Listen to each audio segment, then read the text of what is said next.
This is session 8, which is the last session of the book, and it's so exciting. So here's the end. Chapter 19, titled Treasure. Unbelievable riches. He could not believe the contents of the survival pack. The night before, he was so numb with exhaustion he couldn't do anything but sleep. All day in the water had tired him so much that in the end he had fallen asleep sitting against his shelter wall, oblivious even to the mosquitoes, to the night, to anything. But with false gray dawn he had awakened instantly and began to dig in the pack to find amazing, wonderful things. There was a sleeping bag, which he hung to dry over his shelter roof on the outside, and a foam sleeping pad, an aluminum cook set with 4 little pots and 2 frying pans. It actually even had a fork and a knife and a spoon, a waterproof container with matches, and 2 small butane lighters. A sheath knife with a compass in the handle, as if a compass would help him, he thought, smiling. A first aid kit with bandages and tubes of antiseptic paste and small scissors. A cap that said Cessna across the front in large letters. Why a cap, he wondered. It was adjustable and he put it on immediately. A fishing kit with 4 coils of line, a dozen small lures, and hooks and sinkers. Incredible wealth.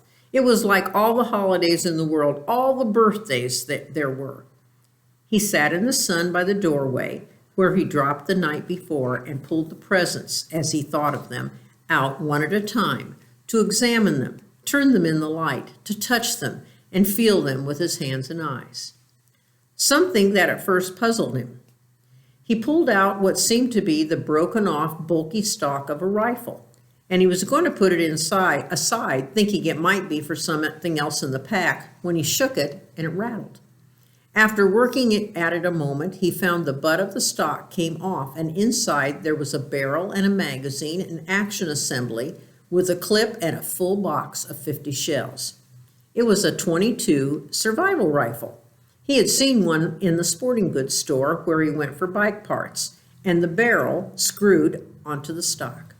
He'd never owned a rifle. He never fired one, but he'd seen them on television, of course, and after a few moments he figured out how to put it together by screwing the action into the stock, how to load it, and put the clip full of bullets into the action. It was a strange feeling holding the rifle. It somehow removed him from everything around him. Without the rifle, he had to fit in, to be part of it all, to understand it and use it, the woods, all of it. With the rifle, suddenly he didn't have to know. He did not have to be afraid or understand. He didn't have to get close to a fool bird to kill it. He didn't have to know how it would stand if he didn't look at it and moved off to the side. The rifle changed him the minute he picked it up, and he wasn't sure he liked the change very much. He set it aside, leaning it carefully against the wall. He could deal with that feeling later. The fire was out, and he used a butane lighter and a piece of birch bark with small twigs to get another one started, marveling at how easy it was, but feeling again that the lighter somehow removed him from where he was and what he had to know. With a ready flame, he didn't have to know how to make a spark nest or how to feed the new flames to make them grow. As with the rifle, he wasn't sure he liked the change. Up and down, he thought. The pack was wonderful, but it gave him up and down feelings. With the fire going and sending up black smoke and a steady roar from a pitch-smelling chunk he put in, he turned once more to the pack, rummaging through the food packets. He hadn't brought them out yet because he wanted to save them until last, glory in them. He came up with a small electronic device completely encased in a plastic bag. At first he thought it was a radio or a cassette player, and he had a surge of hope because he missed music, missed sounds, missed hearing other voices. But when he opened the plastic and took the thing out and turned it over, he could see that it wasn't a receiver at all. There was a coil of wire held together on the side by tape, and it sprung into a 3-foot-long antenna when he took the tape off. No speaker, no lights, just a small switch at the top. And on the bottom, he finally found, in small print, emergency transmitter. That was it. He turned the switch back and forth a few times, but nothing happened. He couldn't even hear static. So, as with the rifle, he set it against the wall and he went back to the bag. It was probably ruined in the crash, he thought. 2 bars of soap. He had bathed regularly in the lake, but not with soap, and he thought how wonderful it would be to wash his hair. Thick with grime and smoke dirt, frizzed by wind and sun, and matted with fish and foolbird grease, his hair had grown and stuck and tangled and grown until it was a clumped mess on his head. He could use the scissors from the first aid kit to cut it off and then wash it with soap. And then finally, the food. It was all freeze-dried, and in such quantity he thought, with this I could live forever. Package after package he took out, a beef dinner with potatoes, cheese, and noodle dinners, chicken dinners, egg and potato breakfasts, fruit mixes, drink mixes, dessert mixes, more dinners and breakfasts than he could count easily.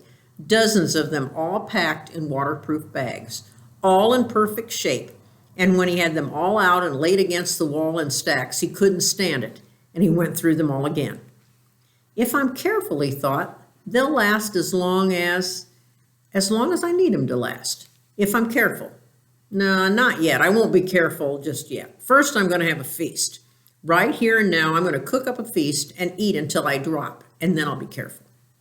He went into the food packs once more and selected what he wanted for his feast. A 4-person beef and potato dinner with an orange drink for an appetizer and something called peach whip for dessert.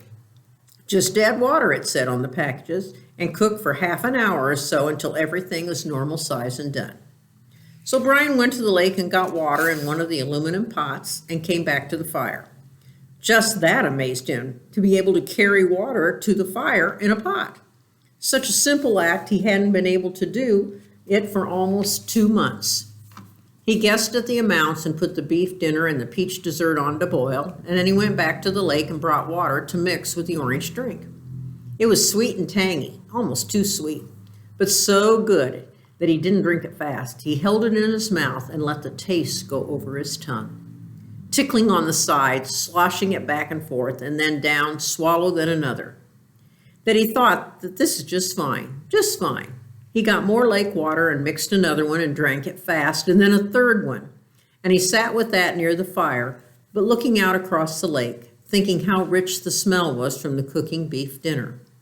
There was garlic in it and some other spices, and the smells came up to him and made him think of home, of his mother's cooking, the rich smells of the kitchen, and that precise instant, with his mind full of home and the smell from the food filling him, the plane appeared. He only had a moment of warning. There was a tiny drone, but as it before, it didn't register, and then suddenly a roaring over his head, and in the back of the ridge, a bush plane with floats fairly exploded into his life. It passed directly over him, very low, tipped a wing sharply over the tail of the crashed plane in the lake, cut power, and glided down the long part of the L of the lake. And then it turned and glided back, touching the water gently once, twice, and settling with a spray to taxi and stop with its floats gently bumping the beach in front of Brian's shelter. He had not moved. It all happened so fast that he hadn't moved. He sat with the pot of orange drink still in his hand, staring at the plane, not quite understanding it yet, and not quite knowing yet that it was over. The pilot cut the engine and opened the door and got out, balanced, and stepped forward on the float to hop onto the sand without getting his feet wet. He was wearing sunglasses, and he took them off to stare at Brian. "I heard your emergency transmitter, and then I saw the plane when I came over." He trailed off, cocked his head, studying Brian. "Damn, you're him, aren't you? You're that kid. They quit looking almost 2 months ago. You're him, aren't you? You're that kid." Brian was standing now, but still silent, still holding the drink. His tongue seemed to be stuck to the roof of his mouth, and his throat didn't work right. He looked at the pilot and the plane and down at himself, dirty and ragged, burned and lean and tough, and he coughed to clear his throat. "My name is Brian Robeson," he said, and then he saw that his stew was done, the peach whip was almost done, and he waved to it with his hand. "Would you like something to eat?" Now, the last few pages are called the Epilogue. So this tells you what's like the rest of the story, what happened. The pilot who landed so suddenly in the lake was a fur buyer mapping Cree trapping camps for future buying runs, drawn by Brian when he unwittingly turned on the emergency transmitter and left it going. The Cree move into the camps for fall and winter to trap, and the buyers fly from camp to camp on a regular route. When the pilot rescued Brian, he had been alone on the L-shaped lake for 54 days. Now, 54 days, that's almost 2 months. During that time, he had lost 17% of his body weight. He later gained back 6%, but he had virtually no body fat. His body had consumed all extra weight, and he would remain lean and wiry for several years. Many of the changes would prove to be permanent. Brian had gained immensely in his ability to observe what was happening and to react to it. That would last him all his life. He had become more thoughtful as well, and from that time on, he would think slowly about something before speaking. Food, all food, even food he did not like, never lost its wonder for him. For years after his rescue, he would find himself stopping in grocery stores just to stare at the aisles of food, marveling at the quantity and the variety. There were many questions in his mind about what he had seen and known, and he worked at research when he got back, identifying the game and berries. Gut cherries were termed choke cherries, and they made good jelly. The nut bushes where the fool birds hid were hazelnut bushes. The two kinds of rabbits were snowshoe and cottontails. The fool birds were really ruffled grouse, also called fool hens by trappers for their stupidity. The small food fish were bluegills, sunfish, and perch. The turtle eggs were laid by a snapping turtle. As he thought, the wolves were timber wolves, which are not known to attack or bother people, and the moose was a moose. There were also the dreams. He'd had many dreams about the lake after he was rescued. The Canadian government sent a team to recover the body of the pilot, and they took reporters who naturally took pictures and film of the whole campsite, the shelter, all of it. For a brief time, the press made much of Brian, and he was interviewed for several networks, but the fear died down within a few months. A writer showed up who wanted to do a book on the complete adventure, so he called it, but he turned out to be a dreamer, and it all came to nothing but talk. Still, Brian was given copies of the pictures and the tape. Looking at them seemed to trigger the dreams. They were not nightmares. None of them were frightening, but he would awaken at times with them, just awaken and sit up and think of the lake, the forest, the fire at night, the night birds singing, the fish jumping, to sit in the dark alone and think of them. And it was not bad, and would never be bad for him. Predictions are, for the most part, ineffective, but it might be interesting to note that Brian not been rescued when he was. Had he been forced to go into a hard fall, perhaps winter, it would have been rough on him. When the lake froze, he would have lost the fish, and when the snow got deep, he would have trouble moving at all. Game becomes seemingly plentiful in the fall. It's easier to see with the leaves off the brush, but in winter it gets scarce and sometimes simply non-existent, as predators, fox, lynx, wolf, owls, weasels, fisher, marten, northern coyote sweep through the areas and wipe things out.